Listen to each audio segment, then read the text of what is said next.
السلام علیکم۔ پاکستان میں اس وقت شام کے 7، بھارت میں 7:30 اور یہاں ہمارے اسٹوڈیوز کی گھڑیوں میں صبح کے 10 بج رہے ہیں۔ وائس آف امریکہ واشنگٹن کی اردو سروس سے ہماری باقاعدہ نشریات کا آغاز ہوتا ہے۔ پہلے گھنٹے کے لیے میں ہوں آپ کا میزبان خالد حمید۔ جیسا کہ آپ دیکھ رہے ہیں فیس بک لائیو پر ہم آپ کے سامنے ہیں، اور ویب سائٹ اور ریڈیو پر ہمارا یہ 1 گھنٹے کا نیوز شو جاری رہے گا۔ تو آغاز کرتے ہیں پہلے آج کی اہم خبروں کی سرخیوں سے۔ داعش کے ایک خودکش حملہ آور نے منگل کے روز شمالی افغانستان میں دھماکہ کر کے 20 افراد کو موت کے منہ میں دھکیل دیا، جن میں ایک طالبان کمانڈر بھی شامل ہے، جبکہ جنوبی صوبے ہلمند میں ایک سرکاری کمانڈو یونٹ نے طالبان کی جیل سے 54 لوگوں کو آزاد کروا لیا ہے۔ پاکستان کی نگراں حکومت نے سابق وزیر اعظم نواز شریف کا ٹرائل جیل میں کرنے کا فیصلہ واپس لیتے ہوئے کہا ہے کہ اب اس مقدمے کی سماعت کھلی عدالت میں ہوگی، اور اسلام آباد ہائی کورٹ کے جسٹس شوکت عزیز صدیقی نے اوپن کورٹ میں بری فوج کے سربراہ قمر جاوید باجوہ سے اپیل کی ہے کہ وہ اپنے لوگوں کو روکیں۔ عدلیہ میں ججوں کو اپروچ کیا جا رہا ہے، ججز کے فون ٹیپ کیے جاتے ہیں، ان کی زندگیاں محفوظ نہیں ہیں۔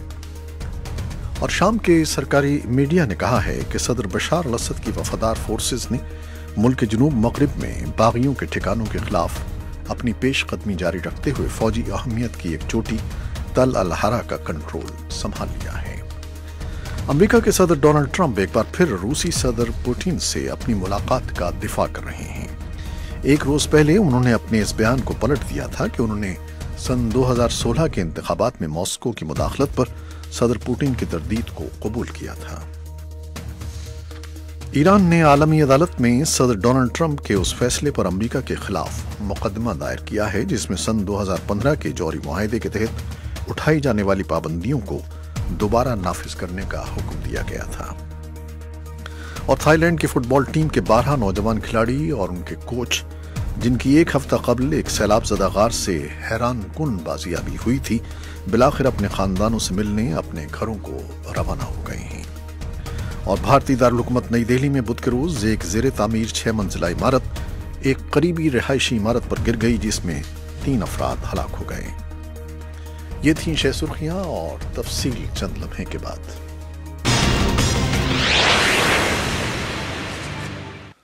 خبریں اب تفصیل کے ساتھ۔ داعش کے خودکش حملہ آور نے منگل کے روز شمالی افغانستان میں دھماکہ کر کے 20 افراد کو موت کے منہ میں دھکیل دیا ہے، جن میں ایک طالبان کمانڈر بھی شامل ہے، جبکہ جنوبی صوبے ہلمند میں ایک سرکاری کمانڈو یونٹ نے طالبان کی جیل سے 54 لوگوں کو آزاد کروا لیا ہے۔ جنوبی صوبے قندھار میں طالبان نے پیر کی رات ضلع ارغزستان میں پولیس کی ایک چوکی پر حملہ کیا، جس میں 9 پولیس اہلکار ہلاک اور 7 زخمی ہو گئے۔ صوبائی پولیس کے ترجمان زیاد الرانی نے بتایا ہے کہ پاکستانی سرحد کے قریب واقع شورش زدہ ضلع ازغان میں جھڑپ کے دوران 25 طالبان عسکریت پسند ہلاک اور 15 زخمی ہو گئے۔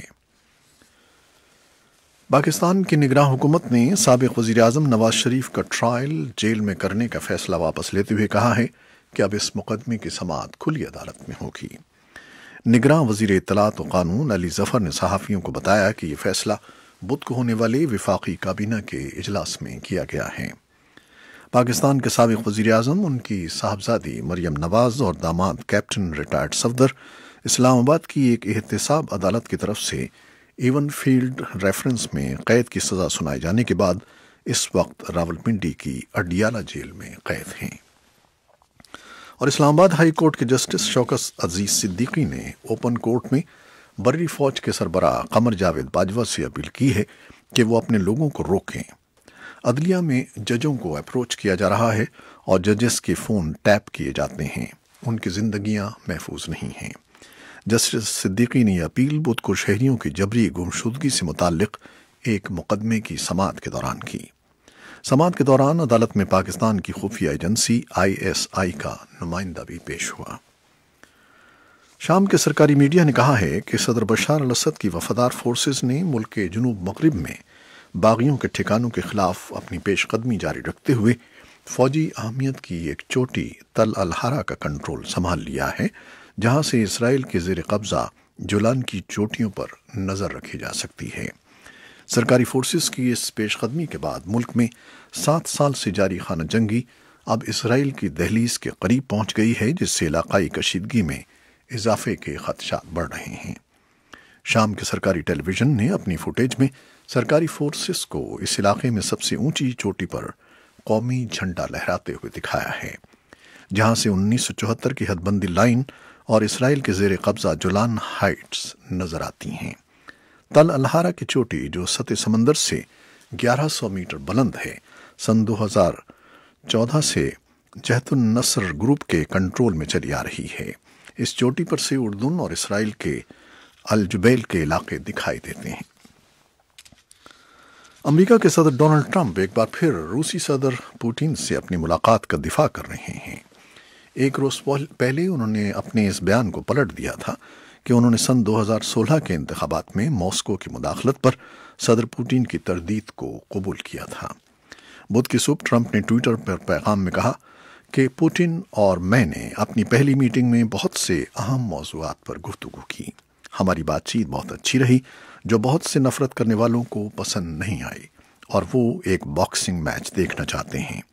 ہماری ملاقات کے بڑے اچھے نتائج سامنے آئیں گے۔ صدر کا یہ بیان اس کے ایک روز بعد آیا ہے، جب انہوں نے اپنے ایک روز پہلے کے بیان کو پلٹتے ہوئے کہا تھا کہ وہ امریکی انٹیلیجنس اداروں کے اس نتیجے کو تسلیم کرتے ہیں کہ روس نے سن 2016 کے امریکی صدارتی انتخابات میں مداخلت کی تھی۔ انہوں نے وائٹ ہاؤس میں نامہ نگاروں کو بتایا کہ میں اپنے خفیہ اداروں کی تحقیق کے اس نتیجے کو تسلیم کرتا ہوں کہ سن 2016 کے جب ہمارے انتخابات ہوئے تو اس میں روس نے دخل اندازی کی تھی۔ منگل کے روز وائٹ ہاؤس میں ریپبلکن پارٹی کے قانون سازوں کے ساتھ ملاقات میں صدر ٹرمپ نے کہا تھا کہ جب انہوں نے ہیلسنکی میں اپنے بیان کا تحریری ریکارڈ دیکھا تو انہیں اپنی غلطی کا احساس ہوا۔ صدر کا کہنا تھا کہ میرے تبصرے کے سب سے اہم جملے میں مجھ سے ایک لفظ غلط طور پر ادا ہوا۔ میں نے ووڈن کے بجائے ووڈ کہا، جبکہ اصل میں یہ کہنا چاہتا تھا کہ مجھے کوئی ایسی وجہ دکھائی نہیں دیتی کہ وہ روس کیوں نہیں ہے۔ ایران نے عالمی عدالت میں صدر ڈونلڈ ٹرمپ کے اس فیصلے پر امریکہ کے خلاف مقدمہ دائر کیا ہے جس میں سن 2015 کے جوہری معاہدے کے تحت اٹھائی جانے والی پابندیوں کو دوبارہ نافذ کرنے کا حکم دیا گیا تھا۔ عدالت نے ایک بیان میں کہا ہے کہ ایران امریکہ سے ان پابندیوں کو اٹھانے کے لیے کہہ رہا ہے۔ ایران کے وزیر خارجہ جواد ظریف نے کہا کہ امریکہ نے قانونی ضابطوں اور سفارتکاری کے عالمی قوانین کی خلاف ورزی کی ہے۔ امریکی محکمہ خارجہ کے ترجمان نے رائٹرز کو بتایا کہ ایران کے اس مقدمے کی کوئی اہمیت نہیں ہے۔ تھائی لینڈ کی فٹ بال ٹیم کے 12 نوجوان کھلاڑی اور ان کے کوچ، جن کی ایک ہفتہ قبل ایک سیلاب زدہ غار سے حیران کن بازیابی ہوئی تھی، بالآخر اپنے خاندانوں سے ملنے اپنے گھروں کو روانہ ہو گئے ہیں۔ بدھ کے روز انہیں شمالی قصبے چانگ رائی کے ایک ہسپتال سے فارغ کیا گیا تھا، جس کے بعد وہ پہلی مرتبہ عوام کے سامنے آئے۔ عہدیداروں کا کہنا ہے کہ یہ کھلاڑی، جن کی عمریں 11 سے 16 سال کے درمیان ہیں، اور ان کے کوچ کی ذہنی اور جسمانی حالت اچھی ہے۔ بھارتی دارالحکومت نئی دہلی میں بدھ کے روز ایک زیر تعمیر 6 منزلہ عمارت ایک قریبی رہائشی عمارت پر گر گئی، جس میں 3 افراد ہلاک ہو گئے۔ امدادی ٹیمیں بھاری مشینری کی مدد حاصل کر رہی ہیں اور ملبے تلے پھنسے افراد کو تلاش کر رہی ہیں۔ امریکہ میں غیر قانونی طور پر غیر ملکی حکومت کے ایجنٹ کے طور پر کام کرنے اور سازش کرنے کی ملزم ایک روسی خاتون بدھ کے روز عدالت میں پیش ہوں گی، جہاں سماعت کے دوران یہ طے کیا جائے گا کہ انہیں ضمانت پر رہا کیا جائے یا نہیں۔ استغاثہ کا کہنا ہے کہ وہ فلائٹ کے لیے خطرہ ہیں۔